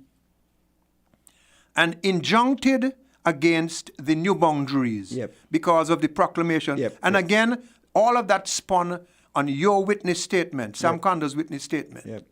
Okay. All boundaries will have to take effect for that election. 1,825 days passed. The government lost that case because the government is the government regardless of who occupies it. Yeah, king is dead, long live the king. Long live the king. The government lost the case. The government never appealed or tried to get the substantive matter heard. Why? Because it didn't suit them. And so they preferred to run this election on the old boundaries of 1989, 31-year-old which are boundary. totally unconstitutional and totally inequitable, not as close to being equitable as the proposed 2015 boundaries. 1,825 days, they sat on it and said, those are the boundaries that will apply. We have 5 years to do what we need to do. They had no intention of doing anything like that. You can't say that you are a proponent and an advocate and believe in good governance when you're acting totally opposite to that. And you can't condemn Douglas for what he did when you've done the same or worse, because a motion of no confidence is no more consequential than is a boundaries matter. Of course. They're both constitutionally consequential and equally so. That's or right. maybe the boundaries matter is even more so, because it determines who goes into parliament. Right. So we could Right. talk about the good governance agenda, yeah. the electoral office. Yeah. I mean, Electoral office, like I said on Friday, elections are critical. Free and fair elections are critical to the democratic process. I mean, Chesley was quoting the part of the Constitution from which it came. And so those are the matters that we hope that should have been discussed. But Dwyer, in terms of good governance, right? I want the people to understand, because these are critical issues in terms of good governance. You know, one of the things, we're talking about integrity in public life, right? We have a situation where we have the Integrity Commission set up, but really not functional. But one of the major issues is that conflict of interest is a major issue in the good governance agenda which we've been trying to address. Just imagine that the Minister of Works was able to establish a cement company, a company to operate and sell cement as the Minister of Works. You can't want a clearer conflict of interest than that, Dwyer. I mean, if you could recall, in the Bradshaw government, I think it was the 1971 government, when Ivan de Grasse was dismissed for investigating, for trying to inquire into establishing a ferry service. He didn't actually set up any company, you know.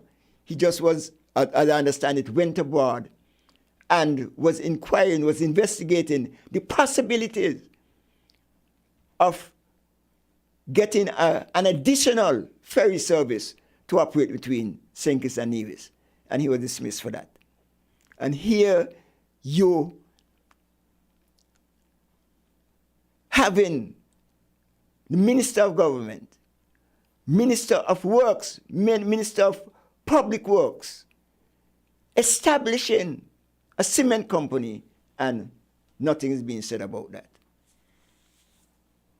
You can't want a clearer conflict of interest. Well, the Chamber wrote a letter, and the Prime Minister basically put them in their place. I happened to see the letter, both letters. The Prime Minister put them in their place because they were concerned about that. Yeah. And he put them in their places. Yeah. You know? Yeah. I mean, these are just clear. Now, you want to speak, blatant. because we have a lot of other things we need to speak about. But if you want, we have about 20 minutes left. What we could speak about is, if you want to continue with the good governance, or you want to speak about, and this part of it, corruption. Yeah. Well, yeah, basically. Yeah. Because that's what it is, you know. When conflict of interest is corruption. Conflict of interest is corruption. When, and like I said, the minister, I mean, look at another situation with the minister.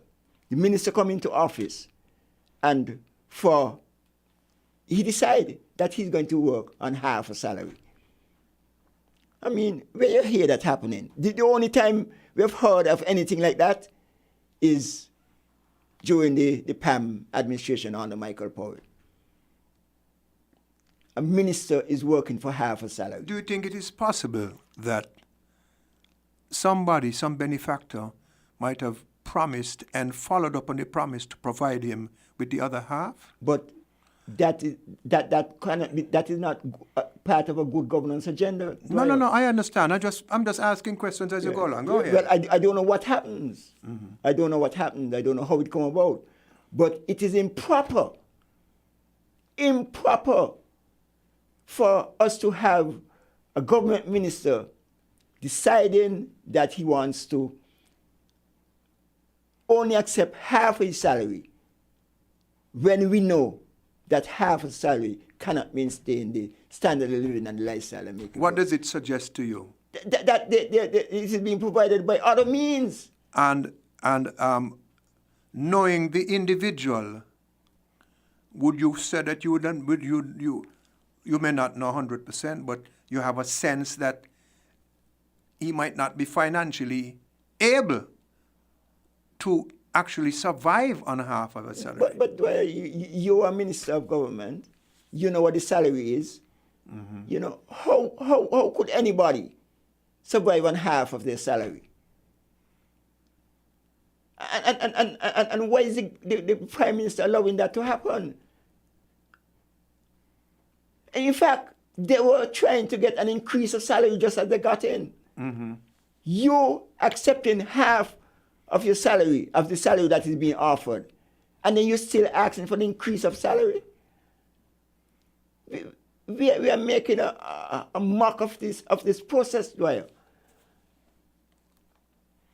Now, that same minister, who is the candidate in East Bastia,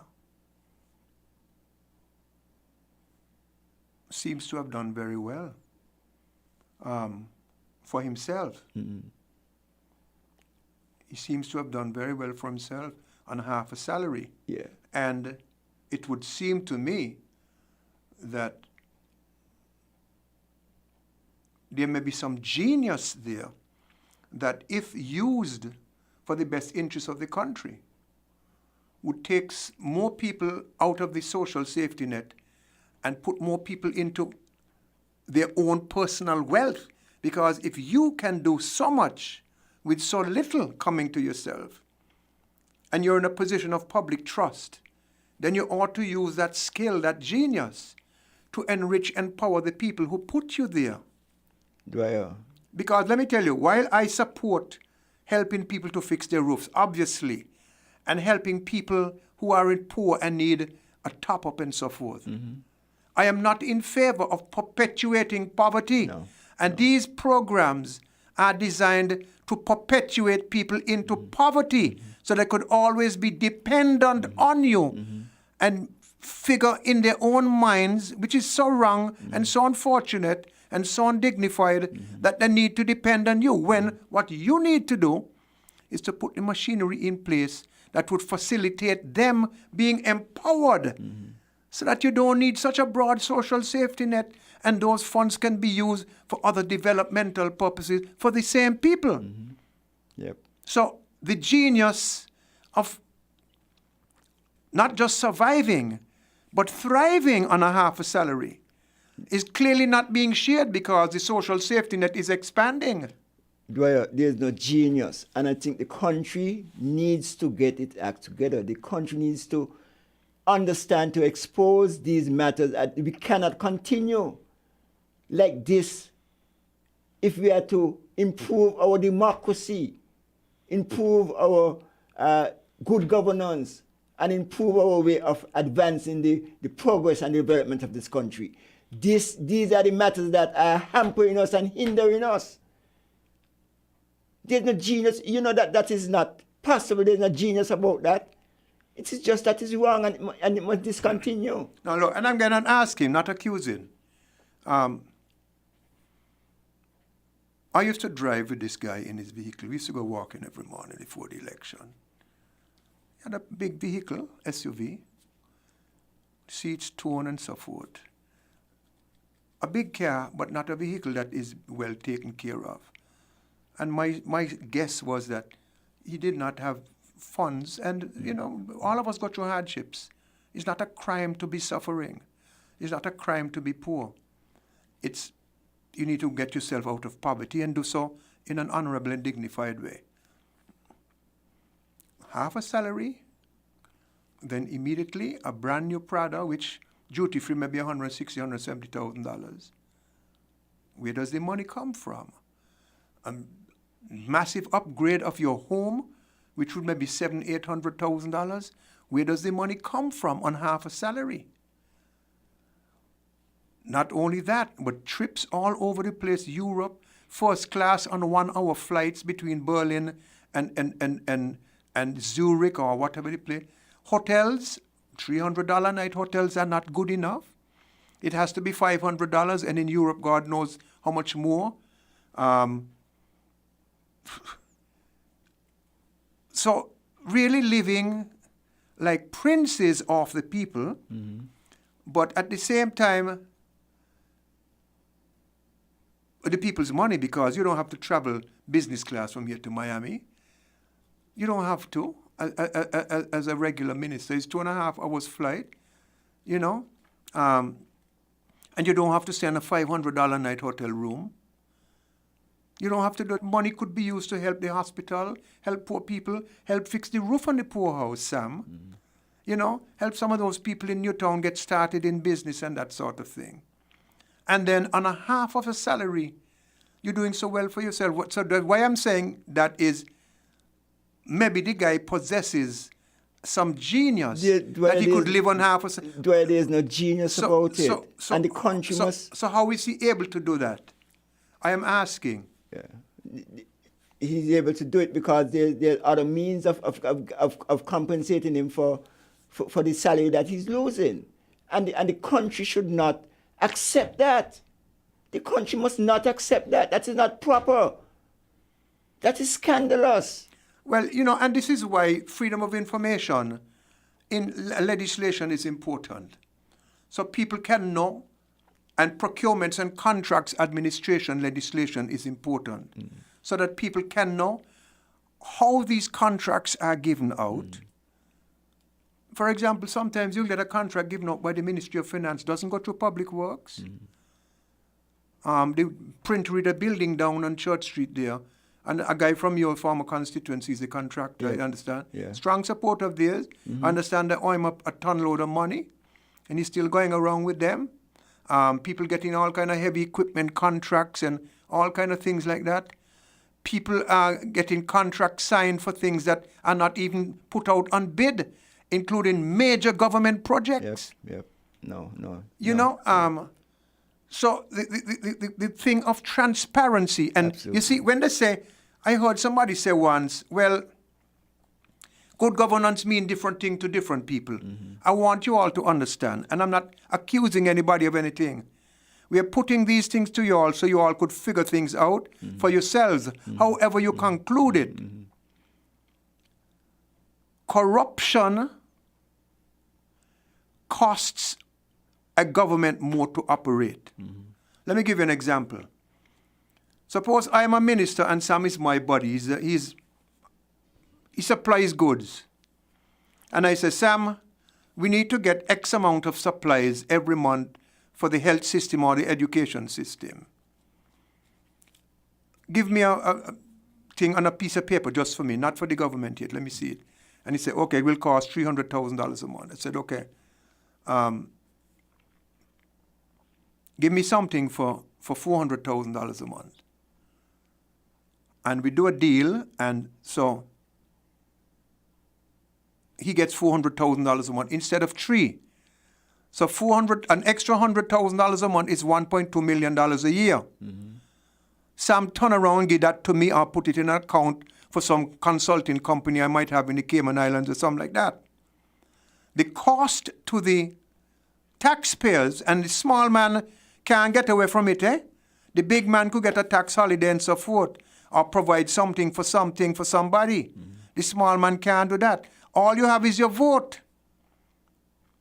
So the cost of running the government, from that perspective, instead of being $300,000, is now $4.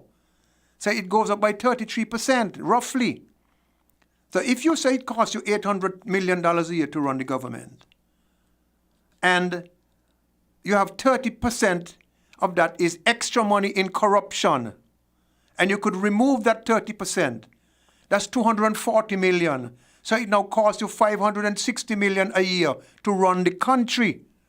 That $240 million can now come back to the people in the form of reduced tax or removal of tax. And more people have more money in their hand, and there need to be less handouts because people have more money in their hand. Corruption costs more, Absolutely. and the man who feels the biggest licks from the corruption is the very small man Yep. who they try to please with the $500 which the small man needs Yeah. because he's in. So you put him in a hole and give him a little nuts to eat and a little Bryson to drink, and you make him feel he owes you something forever. Yeah. Dwyer, we're coming to an end, right? But there's some issues which I want to deal go ahead.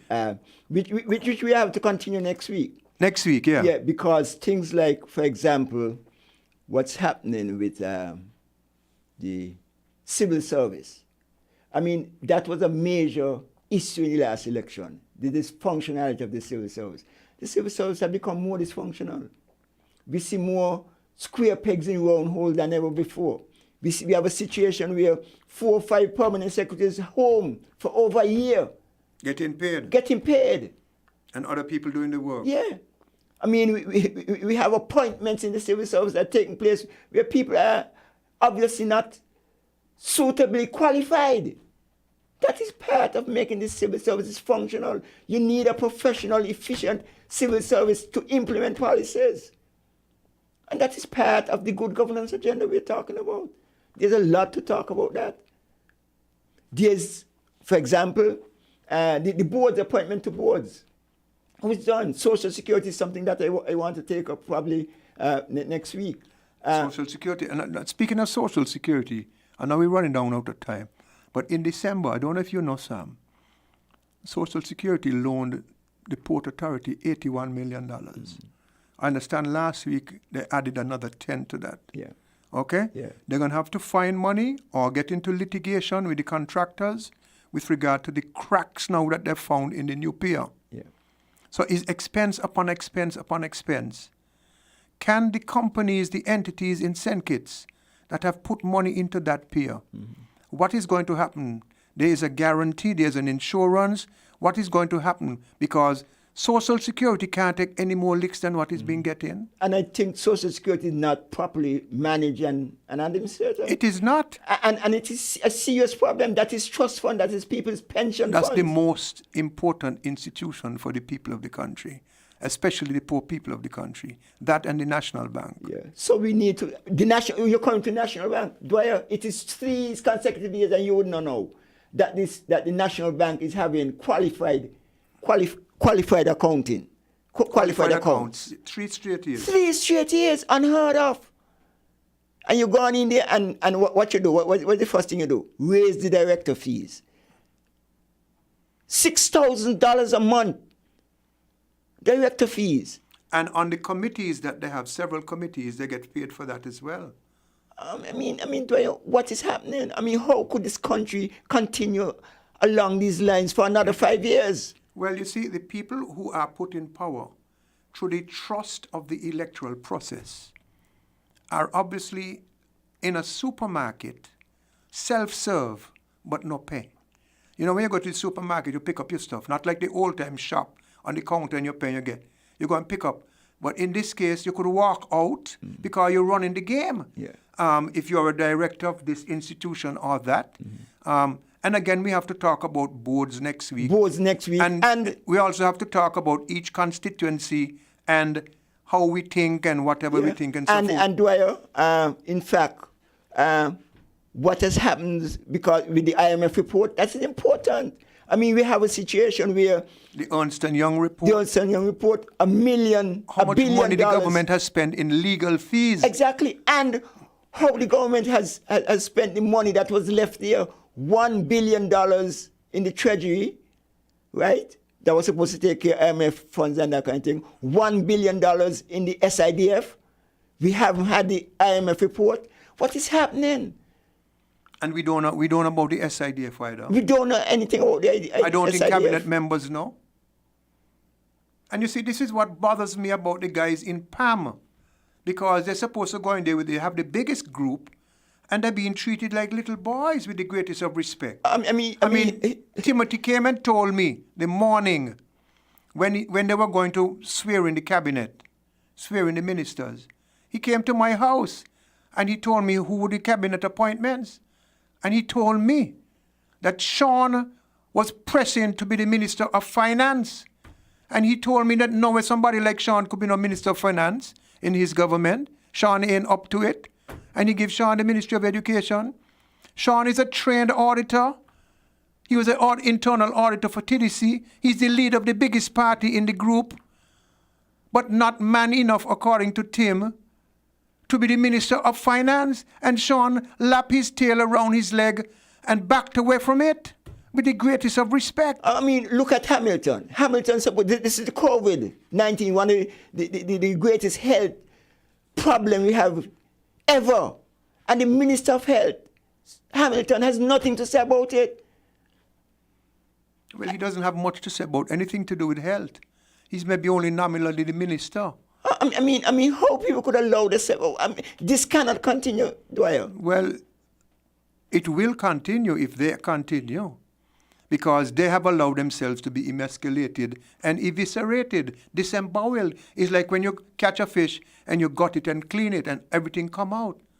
You can't tell me that 12 days before an election, 3 of the 4 members of the biggest bloc in the coalition government, none of whom is the leader of the coalition, 3 of them bawling for money and for assistance and can't get it from the man who represents 1 seat in the smallest and newest party. I said here about a year ago, 5 years after the election, either PAM or PLP will exist, not both. I don't see both existing. And it looks as though Tim is consuming PAM. No. One will exist. That's PAM. PLP cannot exist. PLP does not have the structure. It doesn't have the history or anything to Okay, well, exist. Quinn tells us we're out of time. So, folks, we'll be back next Tuesday at 7 o'clock, Sam and I, and we thank you for listening. Thank you for watching. We'll respond to the comments as we get them scrolling down, and I will do that myself. And we thank you very much, and we hope this was instructive and informative, and to some extent entertaining as well. Thank you. God bless.